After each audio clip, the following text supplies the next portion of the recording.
കൂടി വരുന്ന തിരക്ക്, ഉയർന്ന സ്ഥലവില, ഭൂമിയുടെ ലഭ്യതക്കുറവ്, ഇങ്ങനെ നാനാവിധമായ കാരണങ്ങളാൽ ലഭ്യമായ സ്ഥലത്തിന് പല കുറവുകളുണ്ടെങ്കിലും പോരായ്മകളുണ്ടെങ്കിലും അവിടെ വീട് വയ്ക്കുവാൻ ആളുകൾ ഇന്ന് നിർബന്ധിതരാവുകയാണ്. ഇന്നത്തെ ഈ വീടിന് പിന്നിലും അത്തരമൊരു കഥയുണ്ട്. കോഴിക്കോട് ജില്ലയിലെ ഫറോക്കിലാണ് ഈ വീട്.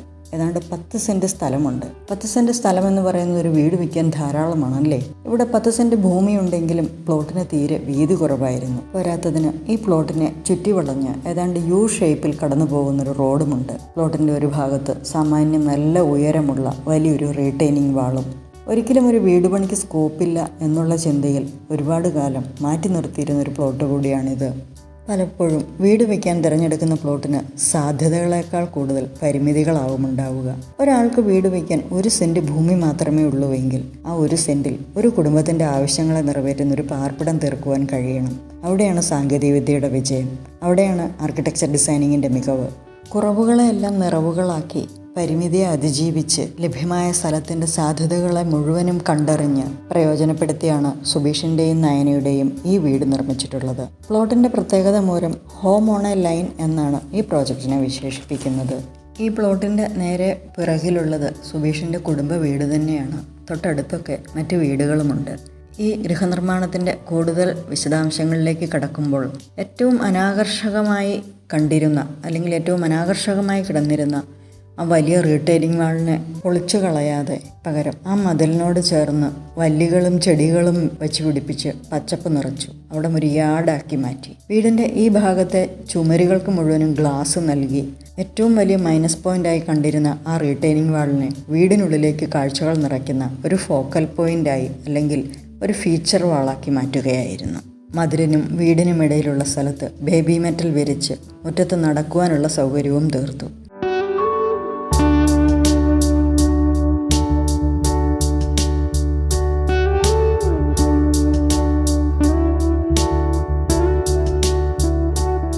നാച്ചുറൽ ലൈറ്റും ഇലക്ട്രിക് ലൈറ്റുകളും പച്ചപ്പും ബുദ്ധനും ഒക്കെ ചേർന്ന് വീടിനെ ഓരോ സമയത്തും വ്യത്യസ്തമായ ആംബിയൻസ് സമ്മാനിക്കുന്നു. ഏറ്റവും അനാകർഷകമായി കിടന്നിരുന്ന ഒരു സ്ഥലത്തെ ഏറ്റവും ആകർഷകമാക്കി മാറ്റി വീടിനുള്ളിലും പുറമേയും ഒരേപോലെ കാഴ്ചവിരുന്ന് തീർക്കുന്ന ഒരു ഏരിയയാക്കി മാറ്റി എന്നുള്ളതാണ്. ഈ വീടിൻ്റെ കൂടുതൽ വിശദാംശങ്ങൾ ആർക്കിടെക്ട് തന്നെ പറയും. നമ്മുടെ സിറ്റീസ് വളരെ ഡെൻസായി വരുന്ന ഈ ഒരു കാലഘട്ടത്തിൽ അതല്ലെങ്കിൽ നല്ലൊരു വീട് വെക്കാൻ സിറ്റികളിൽ, ടൗണുകളിൽ അല്ലെങ്കിൽ അർബൻ സ്പേസസിൽ ലാൻഡ് കിട്ടാതെ വരുന്ന ഈ ഒരു കാലഘട്ടത്തിൽ അതല്ലെങ്കിൽ വളരെ പ്രൈസി ആയ ഒരു ലാൻഡ് സിറ്റുവേഷനുള്ളൊരു ടൈമിൽ ഒരുപാട് ചലഞ്ചസ് ഡിമാൻഡ് ചെയ്യുന്ന അതല്ലെങ്കിൽ വളരെ ഓഡ് ഷേപ്പായ വളരെ ചെറിയ സൈറ്റ്സിലൊക്കെ അർബൻ ഇൻഫിൽ സ്പേസസ് എന്ന് ഞങ്ങൾ പറയും. ഈ രീതിയിലുള്ള പോക്കറ്റ്സിൽ പ്രൊജക്ട്സ് ഡിസൈൻ ചെയ്യാൻ വേണ്ടിയിട്ടുള്ള ഓപ്പർച്യൂണിറ്റീസ് ഒരുപാട് വരാറുണ്ട്. പലപ്പോഴും ഇങ്ങനത്തെ പ്ലോട്ടുകളിൽ വീടുകൾ ചെയ്യുക എന്ന് പറയുന്നത് വളരെ ബുദ്ധിമുട്ടേറിയ ഒരു പ്രോസസ്സ് ആണെങ്കിലും നമ്മുടെ സ്റ്റുഡിയോയിലൂടെ ഈ രീതിയിലൊരു പ്രൊജക്റ്റ് നമ്മൾ വാർത്തെടുക്കുന്ന ആ ഒരു പ്രോസസ്സ് വളരെ റിഫ്രഷിങ്ങും എൻറിച്ചിങ്ങും ആവാറുണ്ട്. Even educative also. സോ അത്തരത്തിലുള്ള ഒരു പ്രൊജക്റ്റിനെ പരിചയപ്പെടുത്തുകയാണ് ഇന്ന്. ഈ വീടിനെ ഞാൻ പേരിട്ട് വിളിക്കാൻ ആഗ്രഹിക്കുന്നത് ഹോം ഓൺ എ ലൈൻ എന്നാണ്. പേര് സജസ്റ്റ് ചെയ്യുന്നത് പോലെ തന്നെ ഇത് വളരെ വീതി കുറഞ്ഞ് ലെങ്ത് കൂടിയ ഒരു പ്ലോട്ടിൽ ചെയ്തൊരു വീടാണ്. സോ ഇതിൻ്റെ ഡയമെൻഷൻസിനെ പറ്റി പറയുകയാണെങ്കിൽ നമ്മുടെ പ്ലോട്ടിൻ്റെ ടോട്ടൽ വീതി ലെങ്ത് വന്നിട്ടുള്ളത് 29 മീറ്റേഴ്സാണ്. ഇതിൻ്റെ വീതി വന്നിട്ടുള്ളത് 9.4 മീറ്റേഴ്സാണ്. സോ ഫ്രണ്ടിലുള്ള സെറ്റ് ബാക്ക് 3 മീറ്ററും ബാക്ക് സൈഡിലുള്ള mandatory set back, rear set back 1.5 മീറ്ററും ഇട്ട് കഴിഞ്ഞാൽ നമുക്ക് എഫക്റ്റീവ്ലി ഈ വീട് ചെയ്യാൻ വേണ്ടി കിട്ടുന്ന ഒരു വിഡ്ത്ത് എന്ന് പറയുന്നത് 4.4 മീറ്റേഴ്സാണ്. അത് റഫ്ലി ഒരു ബെഡ്റൂമിൻ്റെ സൈസ് ആണ് ഈ വീടിൻ്റെ ആകെ വീതി എന്നുള്ളത്. So this was one of the challenge. And another challenge was like ഈ വീടിൻ്റെ റിയർ സെറ്റ് ബാക്കിന് അതായത് ബാക്ക് കോമ്പൗണ്ട് വാൾ എന്ന് പറയുന്നത് ഏകദേശം ഒരു 3 നില കെട്ടിടത്തിൻ്റെ ഹൈറ്റ് വരുന്ന ഒരു റീറ്റെയിനിങ് വാളാണ്. ഈ റീറ്റെയിനിങ് വാൾ വളരെ റോ ആയിട്ട് എക്സ്പോസ്ഡ് കോൺക്രീറ്റിലും കരിങ്കല്ലിലും തീർത്ത ഒരു വാളായിരുന്നു. അപ്പോൾ ക്ലയൻറ്റ് ഈ പ്രൊജക്റ്റ് ഞങ്ങൾക്ക് അല്ലെങ്കിൽ പ്ലോട്ട് ഇൻട്രൊഡ്യൂസ് ചെയ്ത് തരുന്ന ടൈമിൽ ഏറ്റവും ചലഞ്ചിങ് ആയിട്ടുള്ളത് അല്ലെങ്കിൽ ഏറ്റവും നെഗറ്റീവായിട്ട് ഞങ്ങൾക്ക് പറഞ്ഞു തന്ന ഒരു എലിമെൻ്റാണ് ഈ റീറ്റെയിനിങ് വാൾ. ബിക്കോസ് നമുക്ക് അവിടെ നിന്ന് ഇതിൻ്റെ ഒരു പ്രസൻസ് കൊണ്ട് നമുക്ക് നാച്ചുറൽ വെന്റിലേഷൻ ലൈറ്റ് ആയാലും വിൻഡ് ആയാലും കിട്ടാനുള്ള ചാൻസസ് വളരെ കുറവാണ്. ഈ റീറ്റെയിനിങ് വാളിൻ്റെ പുറകിലൂടെ ഒരു റോഡാണ്, അതൊരു പ്രൈവറ്റ് റോഡാണ്. അതായത് നമ്മൾ വീടിൻ്റെ ഫ്രണ്ട് വശത്ത് മെയിൻ റോഡ്, ഈ മെയിൻ റോഡ് ചുറ്റി നമ്മുടെ പ്ലോട്ടിനെ ചുറ്റി ബാക്ക് വശത്തൂടെ മുകളിലോട്ടേക്ക് കയറി പോകുന്ന ഒരു റോഡാണ്, ഒരു പ്രൈവറ്റ് വീട്ടിലോട്ടേക്കുള്ള റോഡാണ് ഈ റീറ്റെയിനിങ് വാളിൻ്റെ ഒരു സൈഡായിട്ട് വന്നിട്ടുള്ളത്. ഈ റോഡ് ലീഡ് ചെയ്യുന്നത് ഇവരുടെ തറവാട് വീട്ടിലേക്ക് തന്നെയാണ്. സോ ഇവർക്ക് ഈ തറവാട് വീടിന് അടുത്ത് തന്നെ ഈ വീട് വേണം എന്നുള്ളൊരു ആവശ്യം കൂടി ഉണ്ടായിരുന്നു. സോ ആസ് എ സ്റ്റുഡിയോ ഞങ്ങളുടെ ഒരു ഡിസൈൻ അപ്രോച്ച് ഏറ്റവും നെഗറ്റീവായിട്ട് കാണുന്ന ഈ ഒരു റീറ്റെയിനിങ് മോളിനെ തന്നെ ഒരു മോസ്റ്റ് വെൽക്കമിങ് അല്ലെങ്കിൽ ഒരു സർപ്രൈസിങ് എലിമെൻ്റ് ആയിട്ട് കൺവേർട്ട് ചെയ്യുക എന്നുള്ളതാണ്.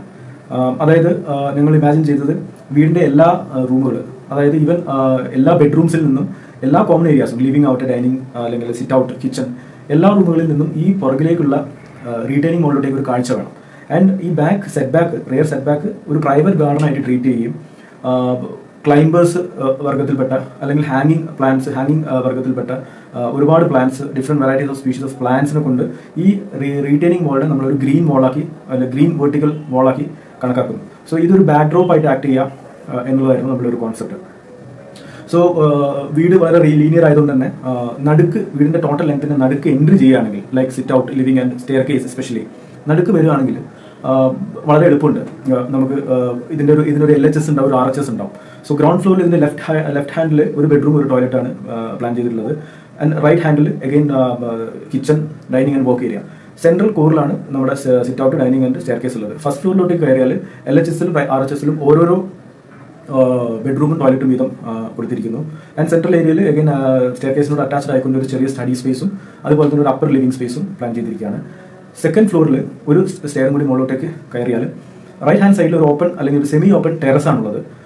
ഇതിൻ്റെ ഓണർ മിസ്റ്റർ സുബീഷിന് സ്കൈ വാച്ചിങ് ഒരു ഹോബിയാണ്. So he got couple of telescopes to install and tune up. So അത് എല്ലാം സെറ്റ് ചെയ്യാൻ വേണ്ടിയിട്ടുള്ള ഒരു ഫെസിലിറ്റിയാണ് റൈറ്റ് സൈഡിൽ കൊടുത്തിട്ടുള്ളത്.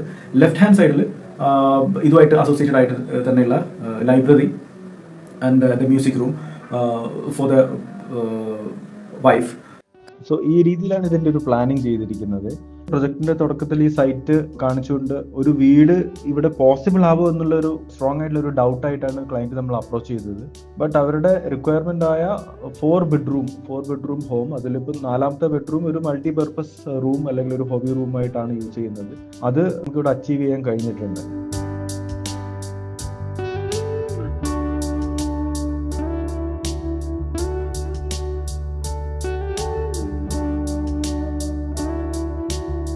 കൃത്യമായ പ്ലാനിങ്ങും ഡിസൈനിങ് മികവുമുണ്ടെങ്കിൽ ഏത് പ്ലോട്ടിനും അനന്തമായ സാധ്യതകൾ കണ്ടെത്തുവാൻ ആർക്കിടെക്ചർ ഡിസൈനിങ്ങിനും കഴിയും. പ്ലോട്ടിൻ്റെ ഷേപ്പ്, കുറവുകൾ, പരിമിതി ഇതൊന്നും വീട് നിർമ്മാണത്തിന് ഒരു തടസ്സമേയല്ല എന്നാണ് ഹോം ഓൺ എ ലൈൻ എന്ന ഈ വീട് തെളിയിക്കുന്നത്.